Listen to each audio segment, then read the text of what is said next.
hacer sonar esta otra campanita, por lo menos, porque se ha escuchado muy estruendosamente una sola campana sobre el tema, ¿no? Todos los días. Y felizmente, de a poquito las cosas siempre ocurren y empiezan a aclararse un poco más, ¿no? Yo tengo la experiencia personal, porque he estado prácticamente todos los años en Rusia, una parte en Uruguay, otra parte viajando a otras partes de América Latina, y también siempre en Rusia, trabajando, ahora incluso en la filmación de una película que hago como actor, que quedó suspendida por la pandemia, pero ahora se retoma. Entonces, estoy interiorizado del tema, porque claro, al estar allí, por ejemplo, fui testigo de alguna manera, por lo menos de la información, del golpe de Estado que hubo en el 2014, ¿no? Que es un antes y un después, y que pasó quizás desapercibido para mucha gente que no estaba al tanto de eso, ni le informaban, ni se interesaba mucho por aquella región, ¿no? Pero para los que vivimos en Rusia una parte de nuestra vida fue muy importante eso, porque de un gobierno democrático que era de amigos de Rusia, como debía ser siempre Ucrania, que formó parte de la Unión Soviética, se pasó a un gobierno autoritario, a un gobierno de características neonazis, por decir algo, para cualquiera que escuche esto se da cuenta, donde el Partido Comunista es un partido ilegalizado, por ejemplo. Y a partir del 2014 comienza una escalada muy fuerte contra la zona del Donbass, donde vive la gente que es de origen ruso, cultural e incluso ruso parlante, ¿no? Y esa gente ha sufrido los bombardeos de Ucrania, pero sobre todo no solamente del ejército de Ucrania. Ucrania está compuesto además del ejército por una parte muy importante que son batallones neonazis, ¿no? Que incluso usan la ropa y las insignias de la propia Alemania nazi, ¿no? Y bueno, son 8 años de pérdidas humanas que llegaron a más de 14.000 personas, inclusive civiles en su mayoría, gente inocente, porque los bombardeos no respetaban nada, ¿no? Y murió muchos niños y ancianos y madres y mujeres, en fin. Entonces, ese problema que se daba todos los años de estas repúblicas que además se declararon independientes, terminaron solicitándole a Rusia ayuda, porque de hecho Putin mismo se resistía a reconocerla, porque sabía que cuando lo reconociera como república popular e independiente se iniciaba una nueva etapa. Y al final fue la Duma del Parlamento ruso el que de alguna manera presionó a Putin para que reconociera esa república, porque son rusos que no tienen por qué sufrir eso, esa discriminación y esos ataques permanentes. Ahí reconoció, al reconocerlo, obviamente se abrió otra etapa, que estas repúblicas le pidieron a Rusia que las ayudara, ¿no? De que no podía seguir así.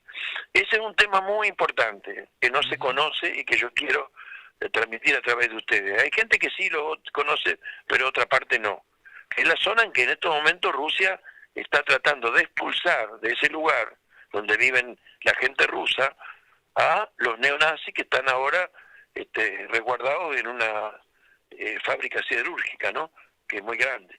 Y el otro tema importantísimo, pero importantísimo, porque ahora se pone de relieve cuál es la actitud que tiene Estados Unidos y la OTAN, es la expansión de la OTAN hacia el este.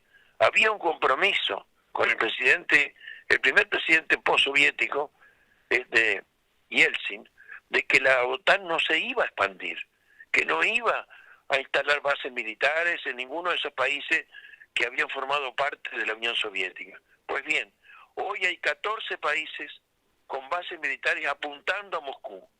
Y por si fuera poco, querían también instalar lo mismo en Ucrania. Claro, el gobierno de Ucrania, por sus características, era un gobierno pro-OTAN y pro-Estados Unidos. Ahora tenemos otro agregado, que ya se habrán enterado, de que Finlandia y Suecia van a entrar en la OTAN rompiendo una tradición histórica, ¿no? De neutralidad. Entonces, otros 2 países que van a estar muy cerca de Rusia apuntando hacia Moscú. Porque además, la OTAN habla de actitud defensiva, pero en realidad es una actitud agresiva.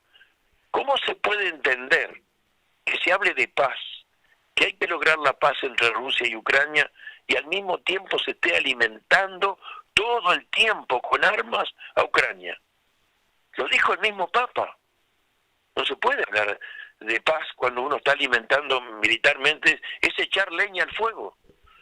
Obviamente que quienes están ganando, se están haciendo la América con esto en la Europa, son los fabricantes de armas, ¿no? Son los que están ganando millones y millones y millones de dólares.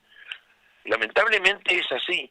Entonces, esa información, digamos, de cómo ocurrieron los hechos y de la expansión de la OTAN y de todo eso, es lo que yo quiero poner en relieve porque yo lo he vivido de cerca todos los acontecimientos. El golpe de Estado del 2014, la preocupación de Rusia, se firmó incluso un acuerdo que se llama Acuerdo de Minsk, que lo firmó incluso el gobierno de Ucrania, que se obligaba a respetar esas regiones, las regiones del Donbass, donde viven los rusos parlantes, y bueno, y rusos culturalmente hablando y todo.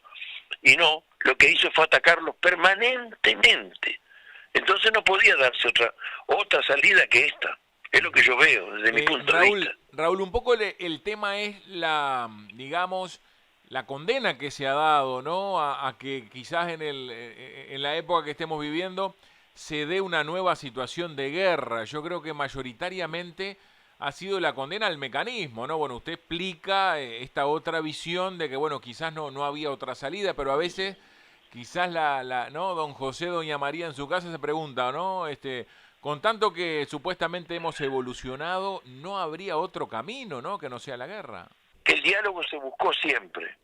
Primero, el propio presidente Yeltsin, cuando, digamos, se reunió con la OTAN para llegar a un acuerdo de que Rusia no estuviera amenazada con bases militares a través de la expansión de la OTAN hacia el este.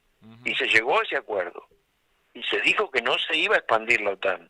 La OTAN siguió expandiéndose todo el tiempo hasta tener 14 países, algunos de ellos es República Socialista Soviética, ¿no? Estonia, Lituania, bueno, cantidad, que hoy apuntan hacia Moscú. Después empezó el tema concreto de Ucrania. Se trató de dialogar, se llegó a los acuerdos de Minsk para que Ucrania respetara la zona del Donbass donde viven los rusos parlantes, en fin, todo eso. Se está firmado, pero nunca se cumplió. Entonces, Rusia buscó el diálogo, no es que llegó militarmente y que quiso invadir, que aparte no quiso invadir Ucrania, porque cualquiera se da cuenta que con el poderío militar que tiene Rusia, se hubiera apoderado de Ucrania en horas, ¿no? Se habla del tema de Kiev, que no, porque la derrota de Kiev, nunca quiso tomar Kiev, lo hubieran hecho inmediatamente. El tema es la zona del Donbass, toda esa zona atacada no solamente por el ejército ucraniano, por los paramilitares, o como se quiera llamar, neonazis, ¿no? Entonces, yo le pregunto a cualquier uruguayo, ¿no? Si nosotros tuviéramos el ejército brasileño ahí, en el norte de nuestra frontera, apuntando con bases militares hacia Montevideo, o por ejemplo, el ejército argentino apuntando con bases militares de misiles para Montevideo, ¿qué haríamos? ¿Qué haríamos? Y si buscamos la solución pacífica y no la encontramos, uno no se puede quedar impávido ante eso. Ahora se le está agregando más leña al fuego, porque además de mandar armas todo el tiempo para Ucrania, armas que incluso ellos, que algunas no las saben utilizar, pero los que sí ganan son los vendedores de armas, todavía por las dudas, Finlandia y Suecia quieren entrar en la OTAN, más cerca todavía de Rusia, 2 más que se agregan. Entonces, es imposible que un conflicto llegue a solucionarse pacíficamente cuando tiene gente que lo está alimentando para que sea cada vez más cruento. Esa es la realidad. Yo creo que por sentido común, cualquier persona se da cuenta de que si hoy hay un incendio y uno quiere apagar el incendio, no es tirándole madera, ¿no? Claro. Creo que surge por sentido común. Si dicen que quieren la paz y que abogan por la paz entre Rusia y Ucrania, no se le puede estar mandando continuamente armas y armas y armas y armas a uno de los contendientes. Eso en todas partes resulta un absurdo total y es castigado incluso. Yo creo que cayó un presidente norteamericano por eso, Nixon, con el Watergate. ¿Qué fue el Watergate? Descubrir que solapadamente Estados Unidos estaba alimentando la contrarrevolucionaria en Nicaragua, ¿no?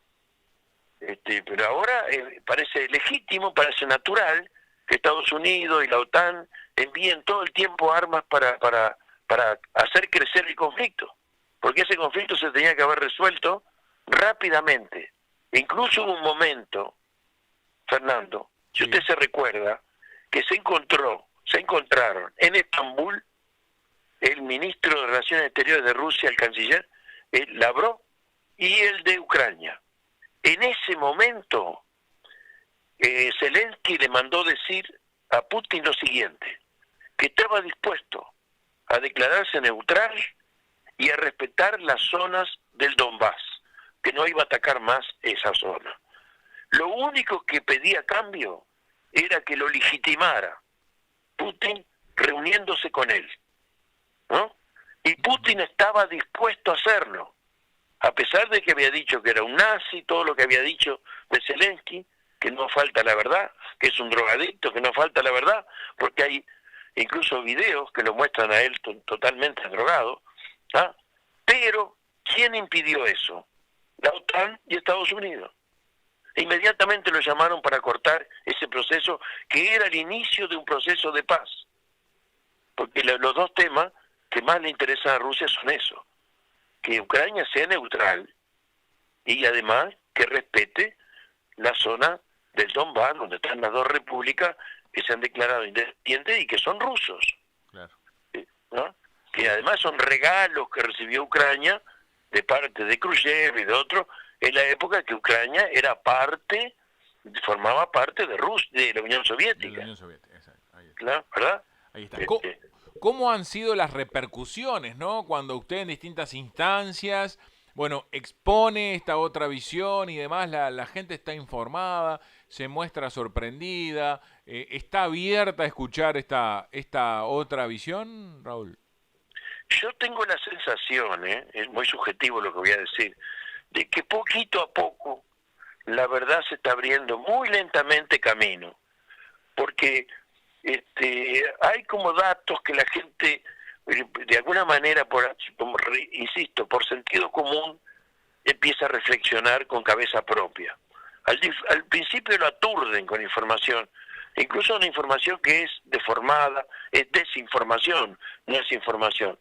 Pero hay cosas que la gente piensa con cabeza propia. Eso que decía al final, si yo quiero paz, ¿cómo voy a estar mandando armas a un lugar? No estoy entonces buscando la paz, estoy buscando que la guerra sea creciente, que el conflicto sea mayor todavía, ¿no?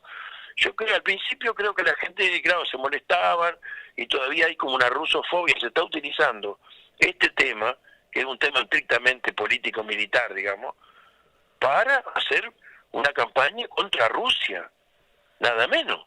Y fíjense la injusticia que tiene esto.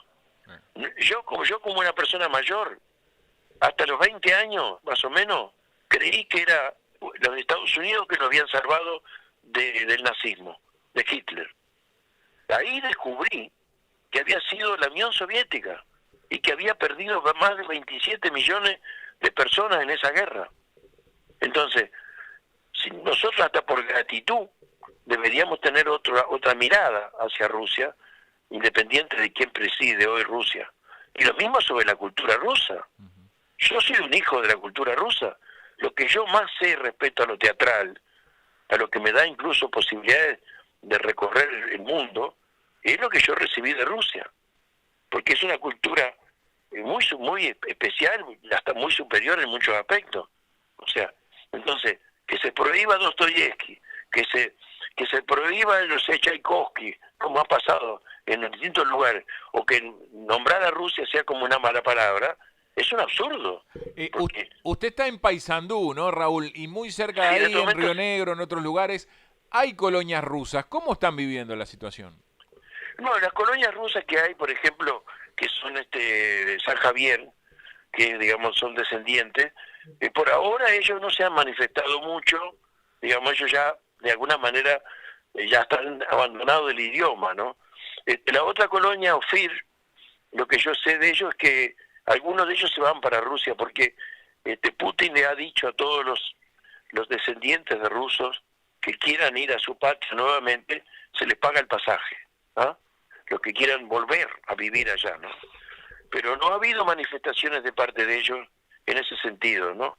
Que yo, por lo menos que me haya llegado a mí, incluso están muy quietos. Yo tengo estudiantes acá en Paysandú que son de San Javier y me han dicho que allí prácticamente no se habla mucho el tema, ¿no?